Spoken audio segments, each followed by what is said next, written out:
Right now at 10, it's a day we'll never forget. 22 years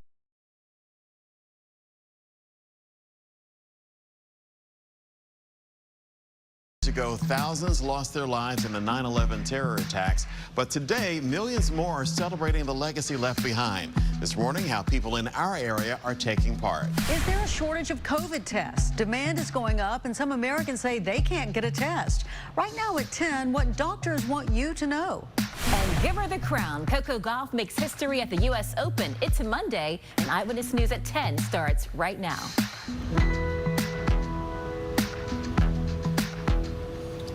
And we begin this morning with a live look at the National September 11th Memorial and Museum in New York City. This is just one of the sites where thousands lost their lives during a coordinated attack against the United States of America.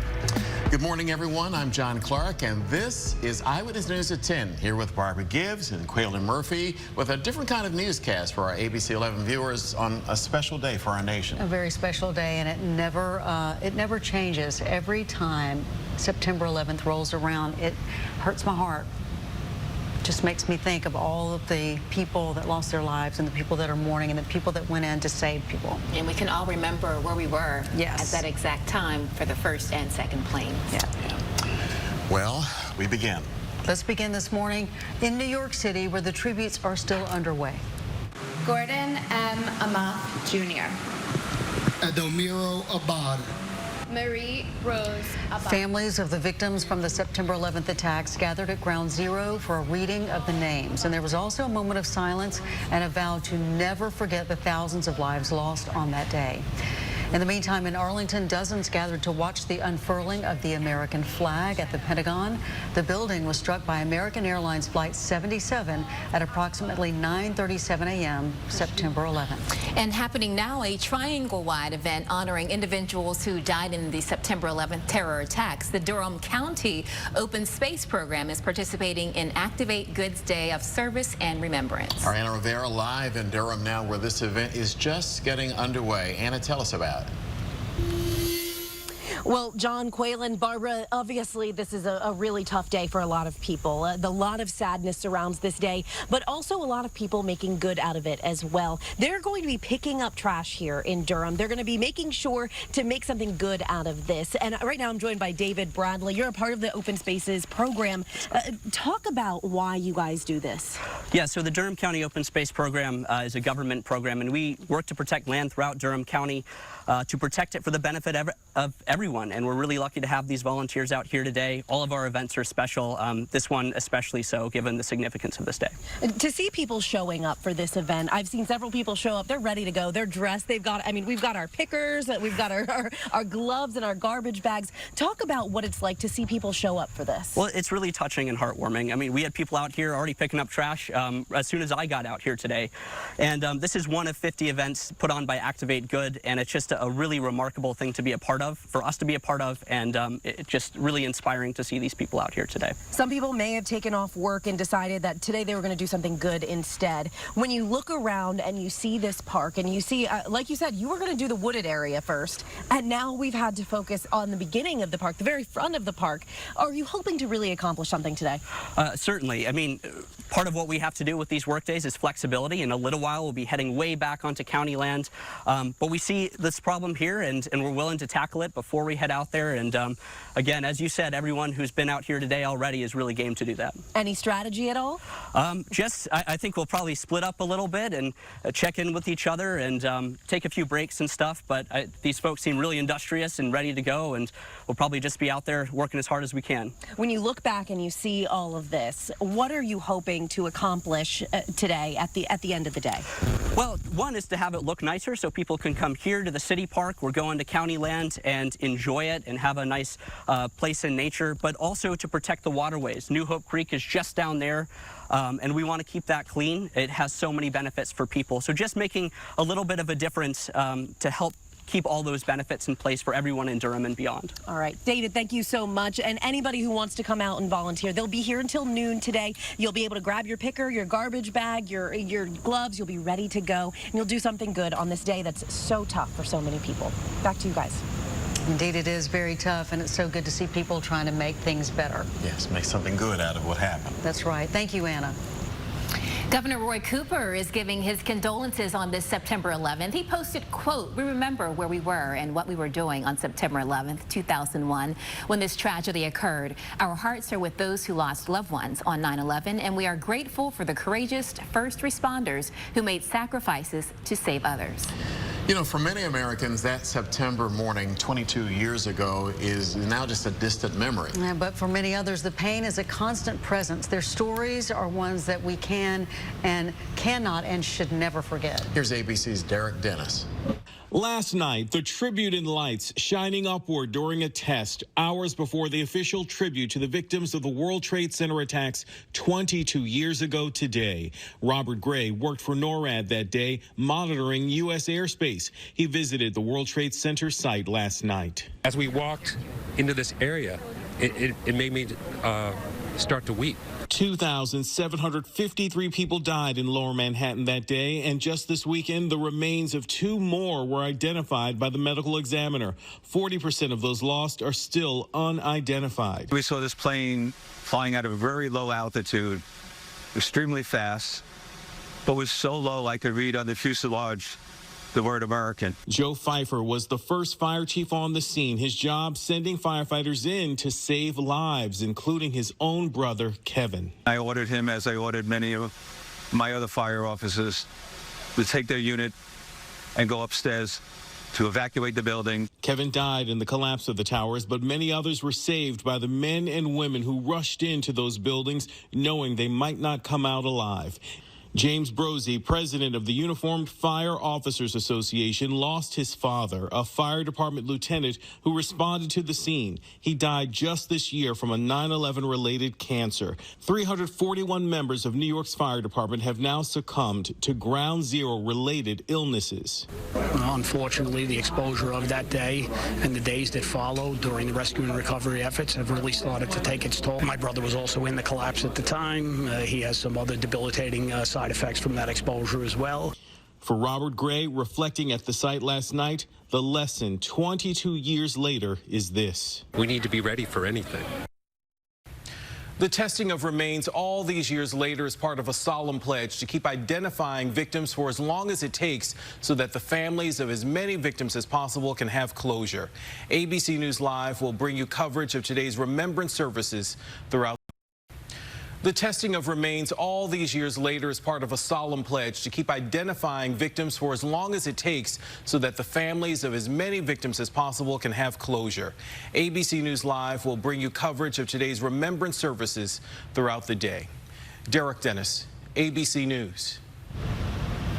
Thank you, Derek. Over the weekend, we asked what 9/11 means to you, and we received some touching responses. Sheila Fox says, like most Americans, she was in utter shock, terror, and despair for several hours on that day. Linda agrees. She says, initially, I was positively numb and in shock that 9/11 happened. Then my patriotism kicked in. I put up my American flag. I bought red, white, and blue lights and put them in the shrubbery of the front of the house. It was a small action on my part, but I wanted to show my support.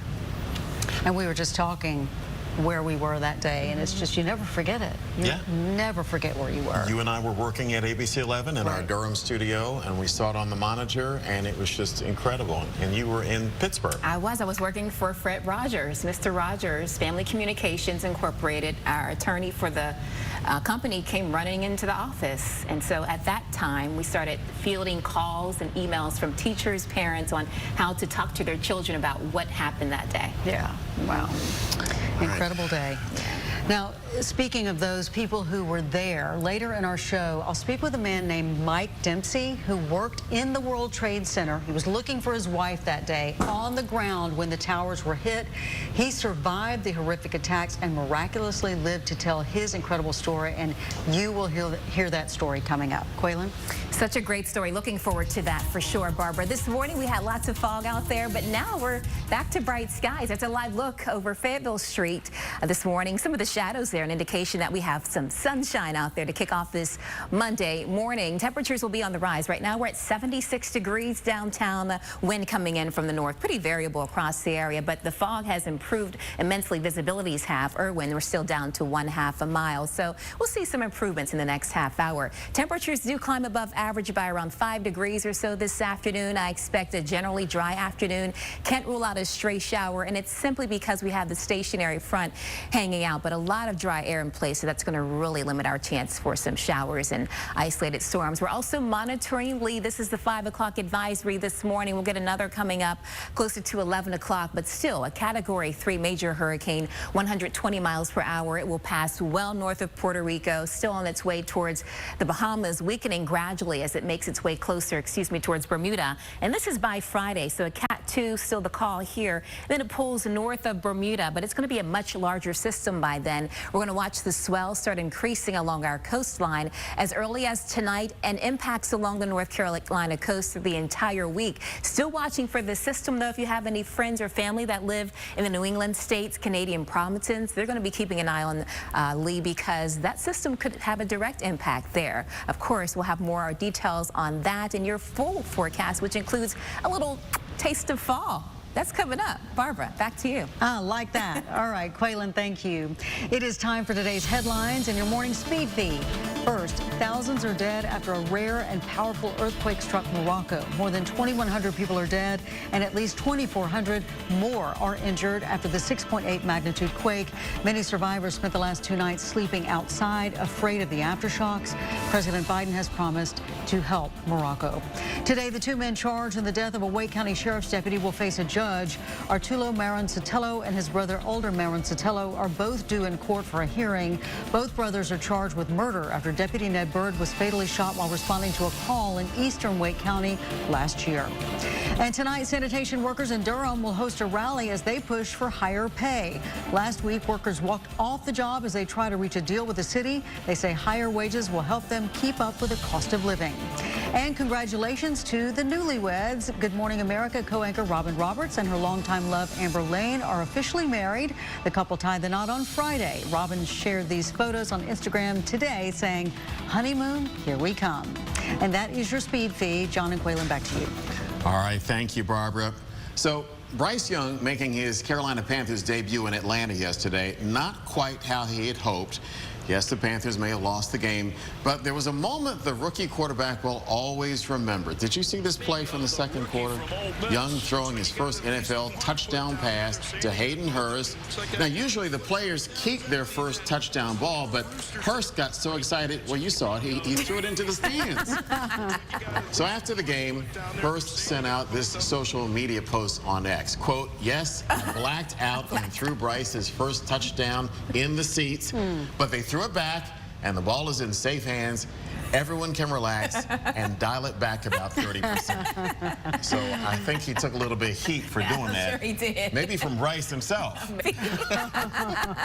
But it ended well. It did. Okay. Get excited with these things. All right, still ahead on Eyewitness News at 10. Breathing a sigh of relief. A woman reuniting with her dog after being separated for weeks. Wow. And the former home of Marilyn Monroe is saved temporarily from demolition. The new move to make it an historic site. Plus, sounding the alarm. Details on the exercises taking place at Fort Liberty this week.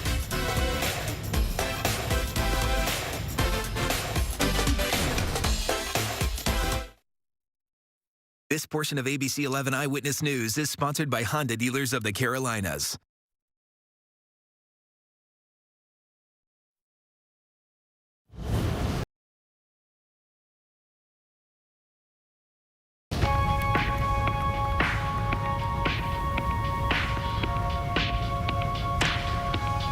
A home where the late movie star Marilyn Monroe once lived is temporarily saved from demolition. The home's new owner filed a request to have it demolished, but when word got out, the councilman's office was flooded with calls to save the legendary bungalow that once belonged to the pop culture icon.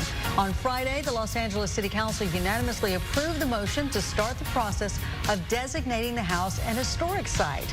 The home, built in 1929 in Brentwood, is valued at about $8 million, according to property records. victims. Well, listen to this. It'll soon be a happy reunion for a dog owner who became separated from her pet. Paula Rodriguez and her dog Maya left the Dominican Republic for a vacation in California. But during a layover in Atlanta, Border Patrol agents said that there was a problem with Rodriguez's visa, and so they ordered her to fly back home, separating her from her dog. Heartbroken, she had to fly home without Maya. But to make matters worse, Delta later told Rodriguez that somehow Maya had escaped her kennel and was missing. So after a 3-week-long search, somebody finally spotted Maya Saturday hiding near a cargo area at the airport. Scared and afraid and all that. A vet's going to check her out, and plans are underway to reunite Maya with her pet parent.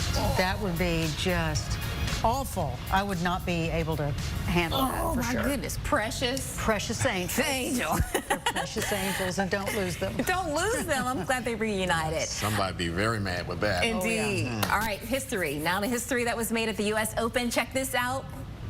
Ladies and gentlemen, your 2023 U.S. Open Women's Singles Champion, Coco Gauff. Did you see this? Coco Gauff made history at 19 after becoming just the 3rd American teen to win the U.S. Open. She's the youngest to do it since Serena won at 17. What were y'all doing at 19? Not that. You don't want to know. This girl can play, and she handled all the naysayers and negativity with such grace afterwards with all of her interviews. I just love her so much. And some people were saying, what are you going to do with that money? And she was like, they said, she said invest, and people were like, pay off debt. She's like, I'm 19, I don't have any debt. That's true. Good for her. Yeah. I read where she said that she was looking online at all the negative comments right up to the mash. Yeah. She said instead of it putting out her fire, it was like gasoline to the fire. Wow. That thing. Just love her mentality. Gracious. I know. That's strength right there. That's right. She's tough. One tough cookie. Looking forward to her future, of course. Talking weather here at home, things are quiet for us, but we're still tracking Lee. It's a Category 3 hurricane right now. Major still forecast to get a little bit stronger into tonight, and Tuesday is a Cat 4 again, but then it's actually going to roll up into the waters that were churned up by Adelia and Franklin, so helping the system to weaken a bit more by Friday morning. 100 miles per hour. Still a close call near Bermuda, so definitely something to watch there. And then by Saturday, it's pulling to the north as a Cat 1. Still looking at potential impacts for the New England states maybe, and also around the Canadian provinces as well.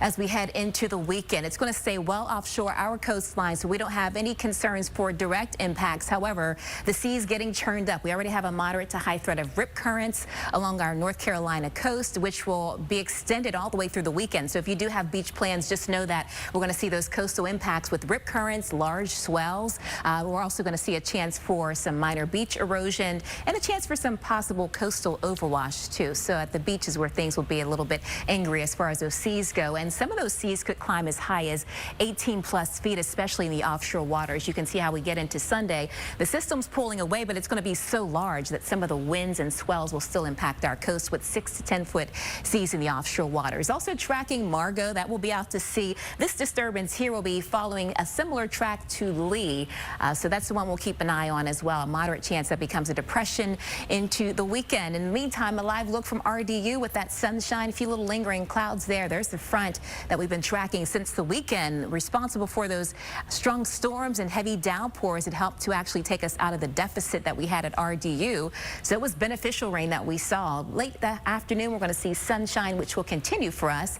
And then we move into Wednesday. That's when our next front moves in, and we'll have a shot at some spotty rain and showers and storms at times throughout the day on Wednesday. Here's your first alert 7-day forecast powered by AccuWeather. Temperatures will be in the upper 80s to around 90 degrees today and tomorrow.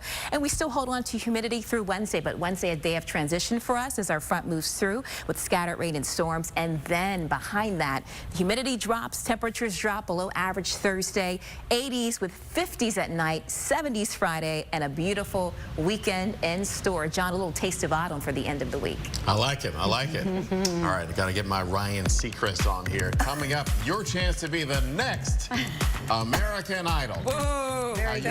How you can sign up for virtual auditions. All right, watching out for your money. What economists are predicting ahead of the next meeting by the Fed. That's coming up next in news you can use. Plus, we're looking at how actress Lisa Edelstein is now turning her love into arts for drawing.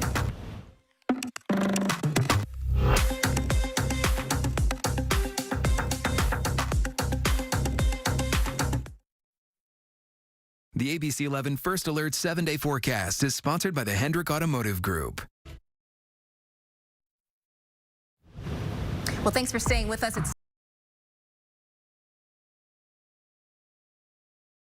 time for a little news you can use this morning. If you hear loud bangs near Fort Liberty, don't be alarmed. Starting this week, the Special Warfare Center and school will conduct its Robin Sage exercise across several counties. Residents may hear blank gunfire and see occasional flares. The exercise starts Friday and runs through September 28th. The Federal Reserve is expected to hold interest rates steady at next week's meeting, but will they raise rates before the year ends? Some Fed officials prefer to raise rates and cut them later, but other officials worry higher rates could trigger an unnecessary downturn or more financial instability.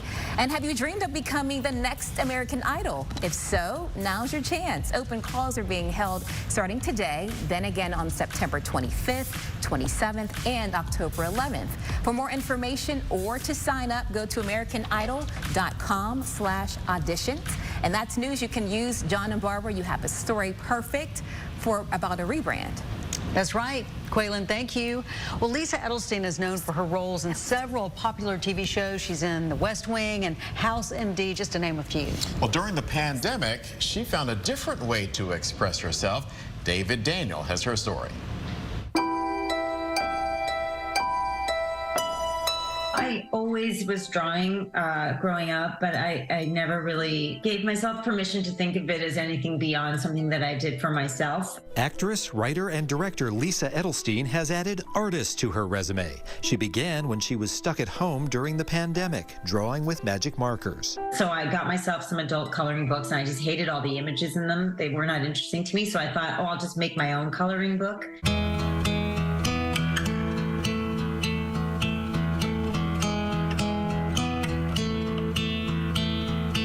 Edelstein turned to old family photos, finding images that felt a New York show last year.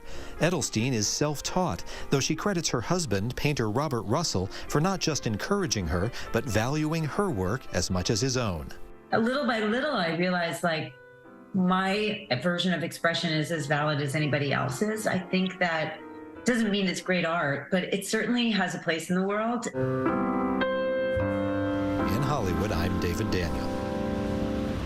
I think she's very good. Yes, beautiful captures there. It started out with magic markers and adult coloring books. Yeah. Start simple. All right. Absolutely, and look where she is. Yeah. All right, thank you. Well, in our next half hour, observing September 11th, War Triangle events honoring the lives lost. Plus, I'm going one-on-one with a local survivor. And proposing a curfew for teens. The Fayetteville City Council taking up that idea. Your chance to weigh in. And Vice President Harris is coming back to North Carolina. What we know about her visit coming up next.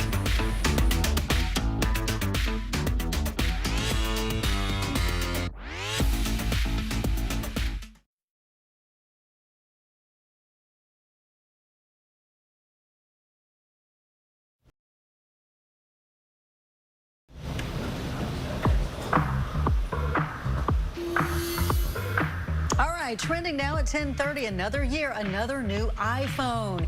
Apple is expected to unveil the latest iPhone, the iPhone 15, tomorrow.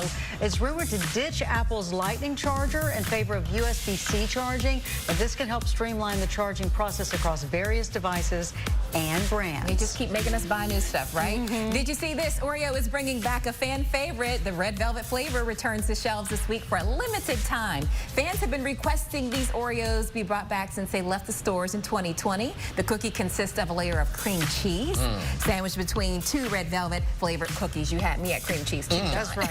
Nothing wrong with that.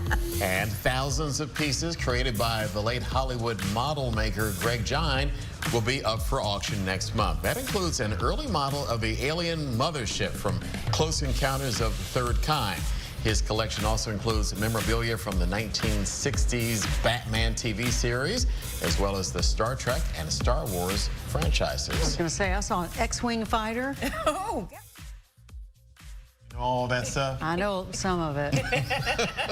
You're the expert. I have a brother and male friends. Sure, it's my brothers.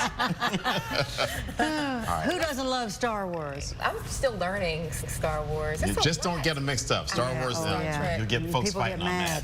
on I don't want any problems. I don't want any problems. Let's take a look outside this afternoon or this morning. Time is 10:32. That's what we're looking at right now. All over the place at this point. There's a look over downtown. We had some clouds earlier, some fog in spots. Not the case now. Temperatures are in the 70s, and we have bright skies out there too. Checking out some low visibility still lingering around Irwin. That's where we're down to 1/2 a mile. Lewisburg at 7, but overall this picture much improved from earlier this morning, and just really a beautiful day in store for us. High temperatures climbing into the upper 80s to around 90 degrees, lots of sunshine. I can't rule out a stray shower. While there's a lot of dry air in place, we still have that pesky front, the one that brought us the storms this weekend.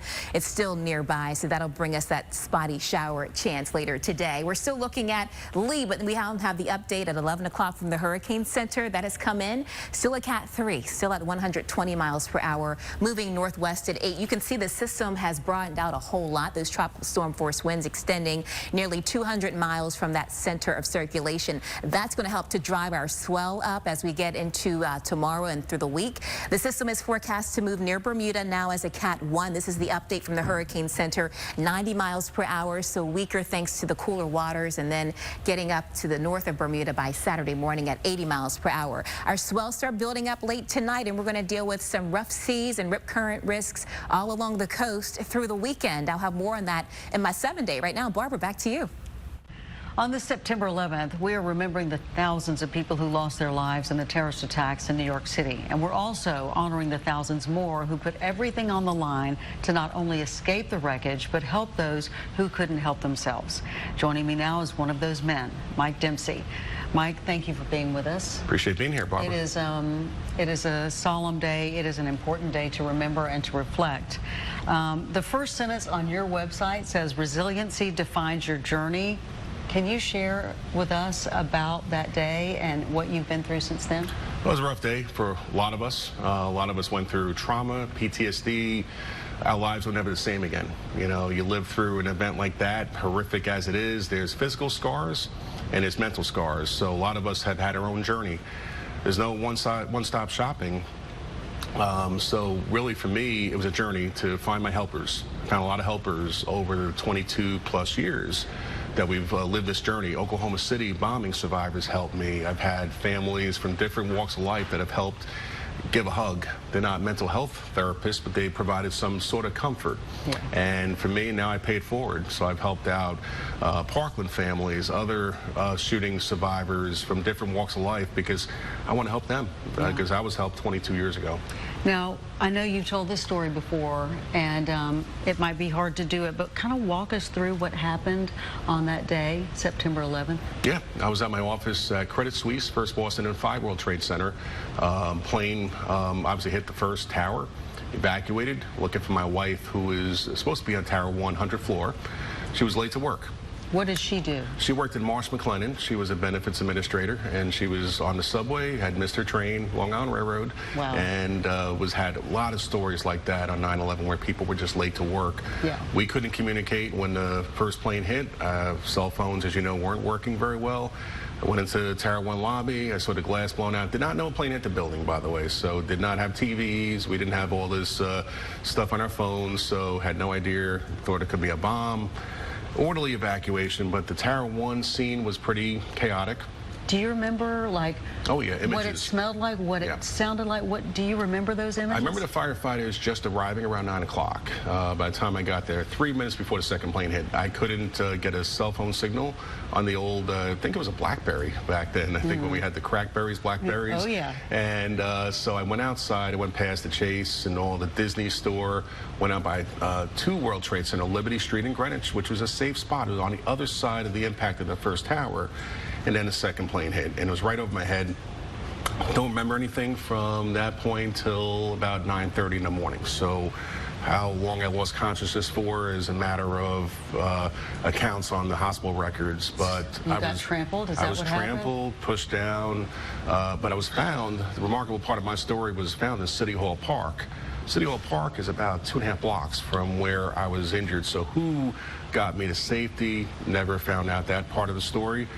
I was taken to Beekman, NYU downtown, and then because I had a fractured skull, other internal bleeding issues, they took me to Mercy Medical in Rockville Center. That's where I was for 3 days. So We call that a traumatic brain injury. You know, I've had some issues with that over the years, but yeah, the physical scars, you know, were there, but then the mental scars of, I lost a lot of friends who worked for Cantor Fitzgerald. I almost took a job working there before 9/11.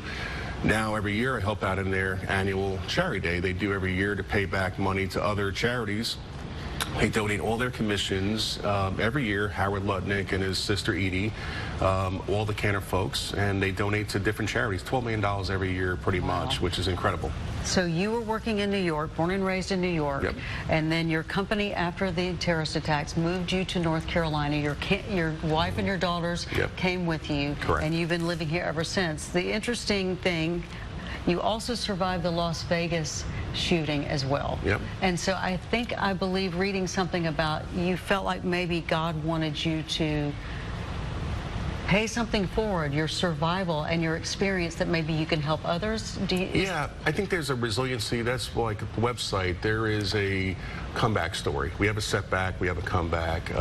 Vegas took me back to a very dark place. I was there filming a TV show called Tanked with my friend Brett, and ended up in the middle of a scene that you could not even believe, a mass shooting. I don't even follow country music, and I ended up at the Mandalay Bay Hotel right in the middle of that chaos. Wow. That can only happen to me, right? But it was, you could say I'm unlucky, or you could say I'm lucky. I consider myself lucky. You're sitting here, and I believe you're lucky. You're able to tell your story.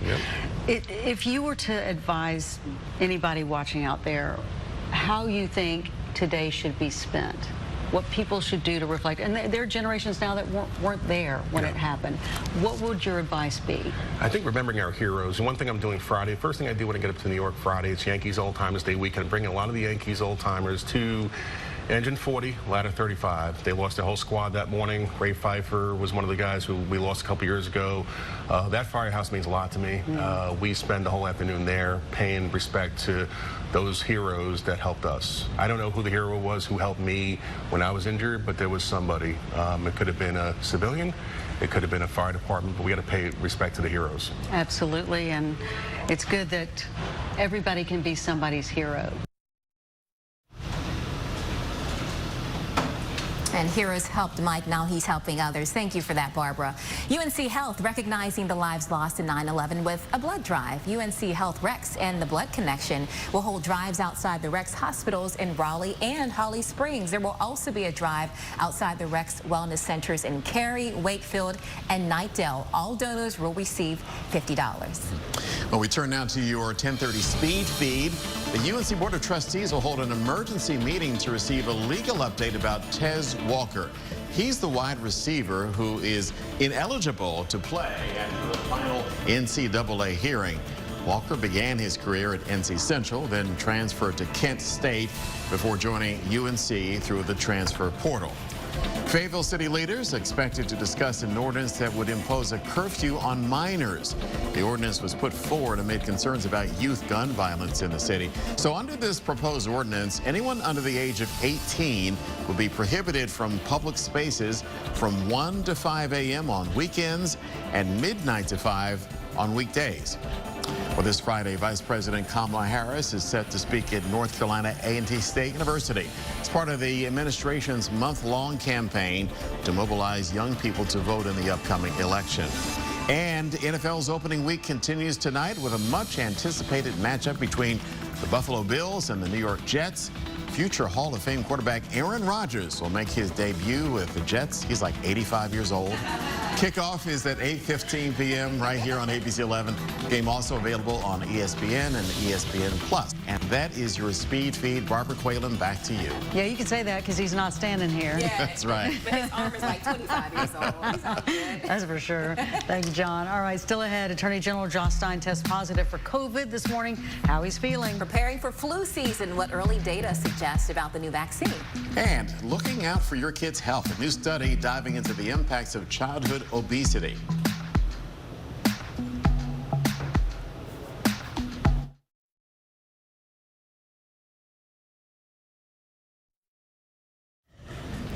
And we're back now with your morning health check. First, North Carolina Attorney General Josh Stein testing positive for COVID. Stein sharing the news on social media, saying that he is isolating. He says he feels fine and regrets he won't be able to attend today's 9/11 remembrance ceremony. Demand is going up for at-home COVID tests, but some Americans say they're having problems finding them due to a surge in hospitalizations. Pharmacies and manufacturers say there is no shortage of these tests. In fact, some manufacturers say they are ramping up production in preparation for the fall virus season. Meantime, early data from South America show the flu vaccine has cut the risk of hospitalization in half this year. It's a hopeful sign the vaccine will provide a similar level of protection here in the United States. And that is your health check. Barbara, you have new details on the long-term effects of childhood obesity. Yes, I do. September is National Childhood Obesity Month, and according to the CDC, obesity affects 1 in 5 children here in the U.S. It's typically diagnosed using body mass index. Doctors with the Cleveland Clinic say rates of obesity are on the rise over the last few decades. Some contributing factors may be lifestyle, environment, and genetics. They say it is important to get the health condition under control before it leads to long-term issues. What's interesting about the new guidelines is that still at the foundation are therapeutic lifestyle changes, mainly nutrition counseling and an increase in physical activity. We know these are effective and 100% safe. With that being said, the guideline also suggests offering certain weight loss medications and surgery when medically necessary. To learn more, it is best to consult your child's pediatrician. And still ahead, Equalizer 3 getting knocked down to the #2 spot in the box office. The new film taking the #1 spot over the weekend. And as we head to break, a live look at the National September 11th Memorial in New York City.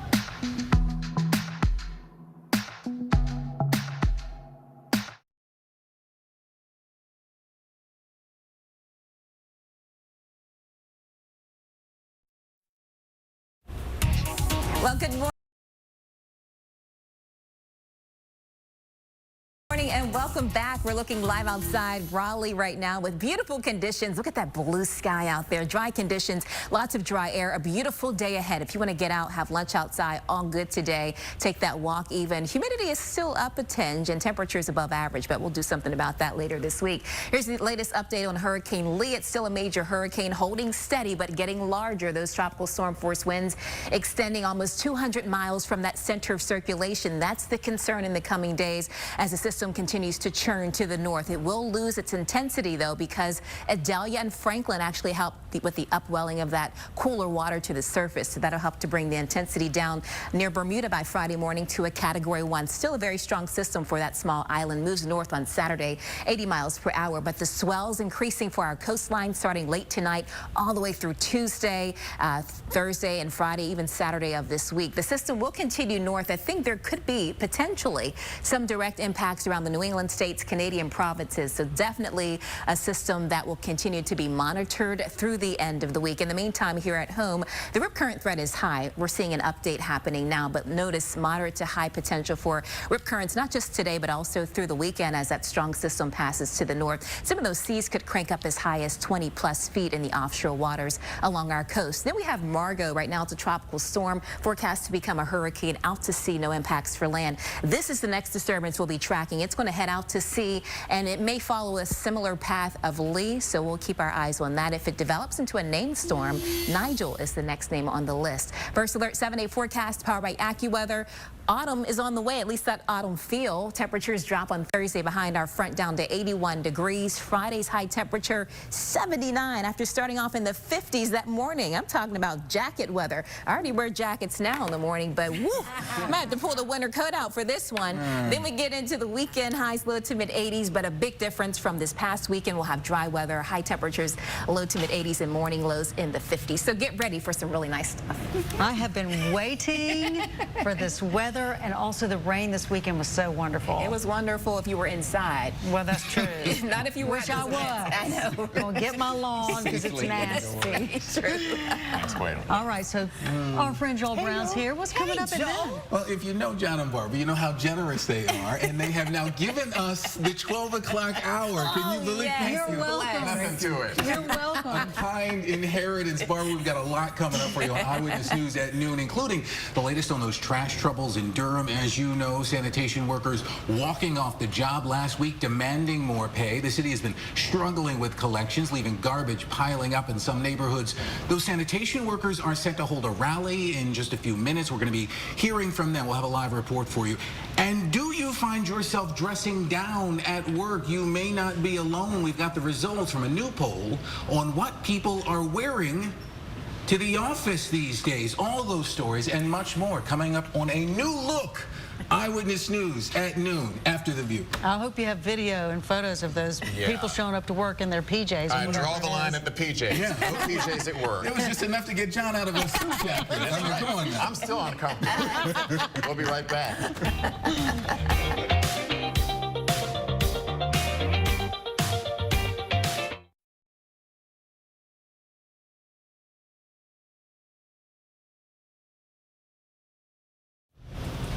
Now for the latest in what's happening in Hollywood.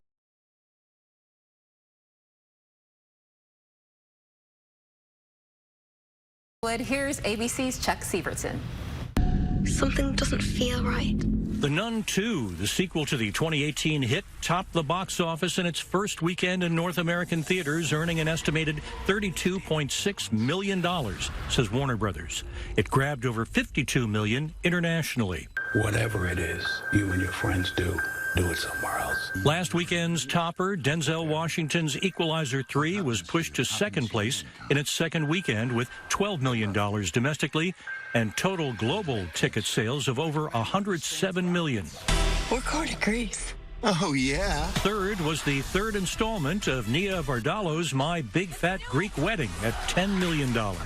Ashton Kutcher and Mila Kunis apologized Saturday for character letters the celebrity couple wrote to the judge on behalf of fellow cast member on TV's That 70s Show, Danny Masterson.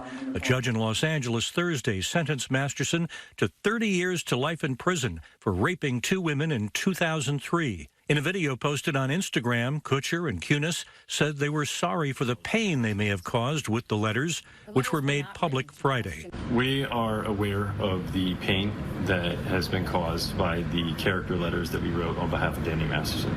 Kutcher said the letters that asked for leniency were intended for the judge to read and not to undermine the testimony of the victims or re-traumatize them. And celebrating a birthday,